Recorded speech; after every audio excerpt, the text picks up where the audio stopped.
8 اور 9 جولائی کو پاکستان میں بالترتیب 2 واقعات ہوئے، ایک جیسے واقعات، جس کے اندر کئی لوگ اپنی جان سے ہاتھ دھو بیٹھے، اور یہ دونوں واقعات تھے گیس سلنڈر پھٹنے کے۔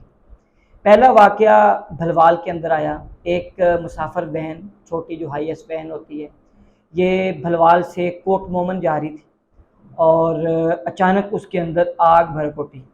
جب آگ لگی تو اس کے اندر پھر 5 لوگ جل کر کوئلہ بن گئے،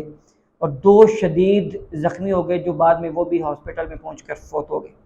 13 لوگ ابھی بھی ہاسپٹل کے اندر موجود ہیں زخمی حالت کے اندر،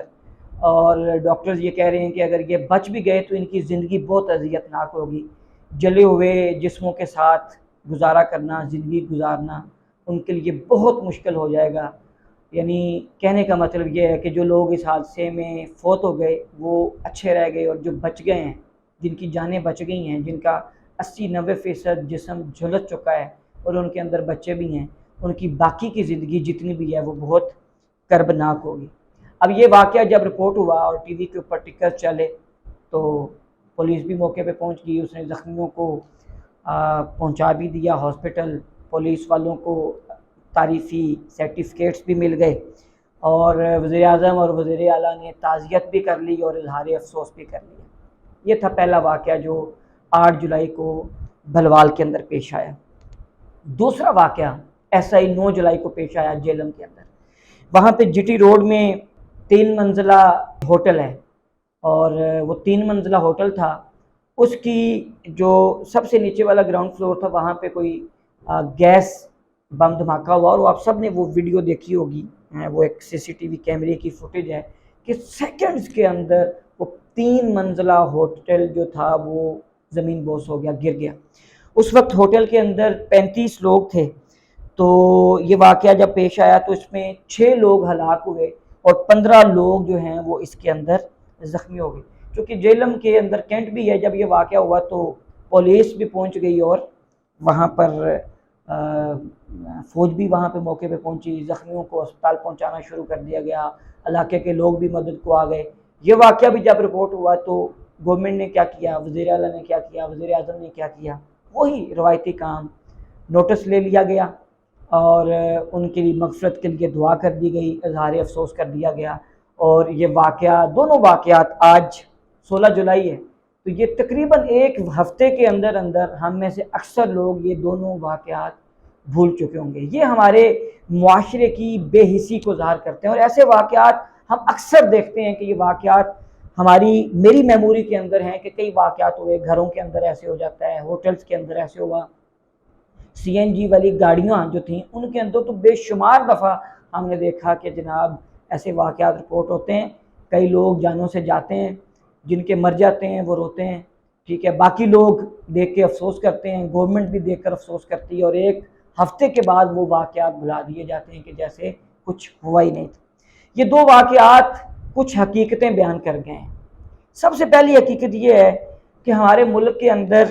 گیس سلنڈر سے سیفٹی کا کوئی سرے سے نظام ہی موجود نہیں ہے۔ کسی ادارے کے پاس وقت ہی نہیں ہے کہ وہ گیس سلنڈر کی سیفٹی کے اگر کچھ رولز بنے بھی ہوئے ہیں، یقیناً بنے ہوں گے، ان پہ عمل درآمد کروا سکے۔ یا تو گیس سلنڈر سیفٹی کے رولز موجود ہی نہیں ہیں، اور اگر رولز موجود ہیں تو کوئی ادارہ ایسا نہیں ہے جو ان کے اوپر عمل درآمد کروا سکے، اور یا اس ادارہ، اگر وہ ادارہ ہے بھی تو اس کے پاس وقت نہیں ہے کہ وہ جو اس کے ذمہ کام ہے وہ کام کر سکیں۔ دوسرا کام وہ یہ تھا جی کہ ملک میں آگ بجھانے کا طریقہ ہمارے زیادہ تر لوگوں کو موجود پتہ نہیں ہے۔ جب یہ آگ لگی نا بھلوال میں، وہاں پر جو ویڈیوز وغیرہ آپ نے دیکھی ہوں گی، جب یہ آگ لگی وین کے اندر تو زیادہ تر لوگ پانی پھینک کر آگ بجھا رہے تھے یا مٹی پھینک رہے تھے اس کے اوپر آگ بجھانے کے لیے، تو آگ نہیں بجھ رہی تھی۔ ہمارے ہاں اب بلڈنگز کے اندر یا گاڑیوں کے اندر جو آگ بجھانے والے آلات ہیں وہ سرے سے رکھے ہی نہیں جاتے، گھروں کے اندر آلات نہیں رکھے جاتے آگ بجھانے والے، اور اگر کہیں آلات پڑے بھی ہیں آپ چیک کر لیں، بہت کم ریئر جگہ ہوں گی بلڈنگز میں جہاں پہ آلات پراپر کام کر رہے ہوں گے۔ زیادہ تر جگہوں پہ وہ جو آلات رکھے ہوں گے وہ اب کام کرنے کے قابل ہی نہیں ہوں گے، بس رکھے ہوئے ہیں، چونکہ بلڈنگ سیفٹی والے کبھی کبھار شاید بڑے شہروں میں آتے ہوں تو ان کو دکھانے کے لیے ہاں جی یہ ہم نے آگ بجھانے کے آلات رکھے ہوئے ہیں۔ تو آگ بجھانے کی نہ ٹریننگ ہے اور نہ آلات اس وقت موجود ہیں۔ اور تیسرا کام، اور جو حقیقت ہے وہ یہ ہے کہ حکومت صرف تعزیت کرتی ہے، اظہار افسوس کرتی ہے، نوٹس لیتی ہے، لیکن پالیسی نہیں بناتی اور پالیسی کے اوپر عمل درآمد بھی نہیں کرتی۔ آپ اندازہ کر لیں کہ اس قدر ایسے واقعات کے اوپر گورنمنٹ نے نوٹسز لیے ہوں گے کہ اگر آپ خنجراب بارڈر سے گوادر تک جو موٹر وے بن رہی ہے اس کے اوپر وہ نوٹسز بچھانا شروع کر دیں تو شاید یہ پورے اس کے اوپر پورے آ جائیں گے۔ پاکستان کی 75 سالہ تاریخ میں جتنے نوٹس حکومتوں نے لیے ہیں، لیکن ان نوٹسز کے اوپر عمل درآمد کتنا ہوتا ہے وہ ہم سب کو معلوم ہے اور ہم سب اس کو اچھے طریقے سے جانتے ہیں۔ ہم بحیثیت قوم ویسے بڑے عجیب لوگ واقع ثابت ہوئے ہیں۔ ہم اگر چاہیں نا کہ ایٹم بم بنانا اور پوری دنیا کی مخالفت کے باوجود بنانا تو ہم ایٹم بم بنا لیتے ہیں۔ ہم اگر چاہیں کہ دہشت گردی کی آگ کو بجھانا ہے تو ہم دہشت گردی کی آگ کو بجھا دیتے ہیں اور دہشت گردی کو جڑ سے بھی اکھاڑ پھینکتے ہیں، آپریشن رد الفساد بھی کر لیتے ہیں، آپریشن ضرب عضب بھی کر لیتے ہیں، سب کچھ کر لیتے ہیں، دنیا کی مخالفتوں کے باوجود بڑے بڑے کام کر لیتے ہیں۔ لیکن اگر ہم نہ کرنے پہ آئیں تو ہم گیس سلنڈر پھٹنے کے واقعات کو بھی روک نہیں سکتے۔ اس سے یہ ثابت ہوتا ہے کہ ہمارا ایشو کیپیسٹی نہیں ہے، ہمارا ایشو کیپیسٹی نہیں ہے، ہمارا ایشو بدنیتی ہے۔ ہم بیسیکلی من حیث القوم بدنیت، ہم بدنیتی کا شکار ہیں، جس کی وجہ سے ہم وہ کام جو دنیا کی مخالفت کے باوجود بھی کرنے والے ہیں اپنی کیپیسٹی سے کر گزرتے ہیں، اور چھوٹے چھوٹے کام جو جن میں دنیا کی مخالفت بھی نہیں ہے بلکہ اپریشیٹ کریں گے وہ ہم اپنی بدنیتی کی وجہ سے نہیں کرنا چاہتے۔ گیس سلنڈر پھٹنے کے جو واقعات ہیں ان کو روکا جا سکتا ہے، یہ کوئی راکٹ سائنس نہیں ہے ان کو روکنا، صرف وہ جو رولز پہلے سے بنے ہوئے رولز ہیں ان کے اوپر عمل درآمد کرنے کی ضرورت ہے۔ اس کے لیے ظاہری بات ہے عام لوگ تو یہ نہیں کر سکتے نا، عام لوگ تو اویئرنیس دے سکتے ہیں، جیسے میں اس ایشو کے اوپر اویئرنیس دے رہا ہوں۔ کام حکومت کا ہے اور حکومت کے متعلقہ محکموں کو ہے جنہوں نے یہ کام کرنا ہے، انہوں نے اپنے اصل کام کو کرنا ہے، انہوں نے حد حرامی جو ہمارے اندر شامل ہو چکی ہے اس کو چھوڑنا ہے، بدنیتی کو چھوڑنا ہے، اپنے کام کو وہ سنبھال لیں، کرنا شروع کر دیں، رولز پر عمل درآمد کروانا شروع کر دیں تو یہ واقعات رک جائیں گے۔ تو سب سے پہلے تو یہ ہے کہ متعلقہ محکمے جتنے بھی ہیں انہوں نے یہ جو گیس سلنڈر سیفٹی ہے وہ بے شک بلڈنگز کے اندر ہے، وہ بے شک گاڑیوں کے اندر سی این جی کے سلنڈرز ہیں ان کے اوپر عمل درآمد کرانا ہے۔ اس کے بعد پولیس، ٹریفک پولیس اور جو گیس سلنڈر کمپنیاں ہیں انہوں نے اپنا کام جو ہے نا اس کو کرنا ہے، اور وہ جو رولز ان کو بتائے گئے ہیں ان کے اوپر انہوں نے عمل درآمد کرنا ہے۔ آپ اندازہ کریں اگر یہ واقعہ کہیں پہ ہوتا ہے تو اس علاقے کی کوئی گاڑی کسی وین کے اندر اگر سلنڈر پھٹتا ہے تو اس علاقے کی ٹریفک پولیس کو آپ نشانے برس بنا دیں، پورے ملک کی ٹریفک پولیس اپنا کام کرنا شروع کر دے گی، ٹھیک ہے۔ جس گیس سلنڈر کمپنی کا وہ سلنڈر ہو جو پھٹے اس کو آپ کروڑوں روپے کا جرمانہ کر دیں، ان کو جناب آپ سزائیں دیں، اب دیکھیں یہ کام اور یہ واقعات کیسے نہیں رکتے۔ لیکن اصل مسئلہ تو یہی ہے نا کہ ہم نے بدنیتی ہے اور ہم نے یہ کام نہیں کرنے۔ اب آپ جس علاقے کے اندر ایسا واقعہ ہوتا ہے وہاں کے متعلقہ محکموں کو سزائیں دیں، عمر قید دیں، یہ واقعات ہونا رک جائیں گے اور آپ دیکھیں گے یہ واقعات ہوں گے ہی نہیں۔ اس کے بعد اگلا کام جو ہے جو بہت ضروری ہے کرنے والا وہ یہ ہے کہ فائر سیفٹی اور جو فرسٹ ایڈ ہے یہ سلیبس کا حصہ ہونا چاہیے، اسکول میں، کالج میں، یونیورسٹی کے اندر۔ فائر سیفٹی اور فرسٹ ایڈ پاکستان کے ہر اسٹوڈنٹ کو یہ سیکھنا چاہیے، اور جب پاکستان کا ہر طالب علم اس کو سیکھ لے گا تو آپ دیکھیں گے کہ اگر کہیں ایسا واقعہ ہوتا ہے، ہم آگ کہیں لگتی نا تو آگ لگنے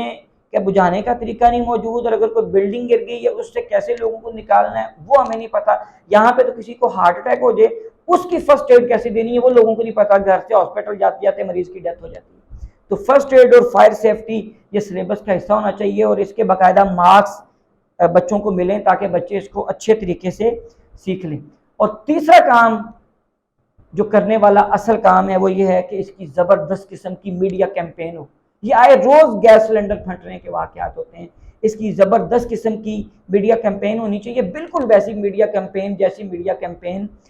کرونا کے دنوں میں کی تھی اور پوری قوم نے مل کر کرونا کو جو ہے وہ شکست دی تھی۔ تو یہ چھوٹے چھوٹے کام ہیں، یہ اگر ہم کر لیں تو کتنی ہی جانیں ہیں جو بچ سکتی ہیں ہمارے ان چھوٹے چھوٹے کاموں کو کرنے کی وجہ سے۔ لیکن مسئلہ وہی ہے، بدنیتی کا مسئلہ ہے۔ اللہ پاک بحیثیت قوم ہمارے اندر سے بدنیتی ختم فرمائے، کیونکہ ہم اللہ سے ہی دعا کر سکتے ہیں۔ گورنمنٹس تو 75 سال سے ہم دیکھ رہے ہیں کام نہیں کرتی، تو اللہ پاک سے یہی دعا ہے کہ اللہ پاک ہمیں بچائے ایسی آفات سے، اور اللہ پاک ہماری قوم کے اندر سے جو بدنیتی ہے وہ ختم کر دے، تاکہ ہم ایسے واقعات سے بچ سکیں۔ اور یہ یاد رکھیں، صرف گورنمنٹ کے کرنے کا بھی کام نہیں ہے۔ وہ ڈرائیور جو اپنی گاڑی کے اندر ایسا گیس سلنڈر لگواتا ہے کہ جس کو وہ کئی سال چیک ہی نہیں کرواتا جا کر، اور ہم تھوڑے سے پیسوں کے لیے شہروں میں سمجھ لیں کہ بے شمار دکانیں ہیں جو آتھورائز نہیں ہوتے، وہ وہیں پہ سلنڈر کی ریفلنگ کر رہے ہیں اور وہیں پہ سلنڈر بیچ رہے ہیں۔ ایسے عناصر کی نشاندہی کرنا، ایسے عناصر کو روکنا ہماری بھی ذمہ داری۔ اور اگر دیکھیں نا، اداروں کو پتہ ہے، متعلقہ محکموں کو پتہ ہے کہ جی فلاں شہر میں فلاں جگہوں پہ یہ دکانیں ہیں، اس کے اوپر پورا پلازا ہے۔ یہ جو جیلم کے اندر ہوٹل کا ہوا ہے، وہ نیچے ایک دکان ہی تھی نا ریفلنگ کی، اور وہ جناب سلنڈر پھٹا اور 3 منزلہ ہوٹل سیکنڈز کے اندر زمین بوس ہو گیا، کئی لوگ جان سے ہاتھ دھو بیٹھے۔ ہمارے ارد گرد بے شمار ایسی دکانیں ہیں جہاں پہ یہ غیر قانونی کام ہو رہے ہیں۔ کیا ہم نے کبھی ایسے لوگوں کو جا کر منع کیا؟ یا جو لوگ یہ کام کر رہے ہیں چند پیسوں کی خاطر کر رہے ہیں نا، جو لوگ یہ کام کر رہے ہیں ان کو خود کبھی احساس ہوا؟ تو یہ من حیث القوم ہماری بدنیتی ہے کہ ہم چھوٹے سے فائدے کے لیے کتنے بڑے نقصان لوگوں کے کر دیتے ہیں۔ گاڑیوں کے اندر جو سی این جی سلنڈرز لگے ہیں، ٹریفک پولیس تو اگر کام نہیں کر رہی سو کر رہی، جس کی گاڑی ہے، جو ڈرائیور ہے، جو مالک ہے، وہ تو اس کو ایس او پیز کے مطابق اس سلنڈر کا خیال رکھ سکتا تھا۔ تو ہمیں من حیث القوم یہ بدنیتی کو چھوڑنا ہوگا ایسے حادثات کے تدارک کے لیے۔ اللہ پاک ہم سب کی حفاظت فرمائے۔ شکریہ۔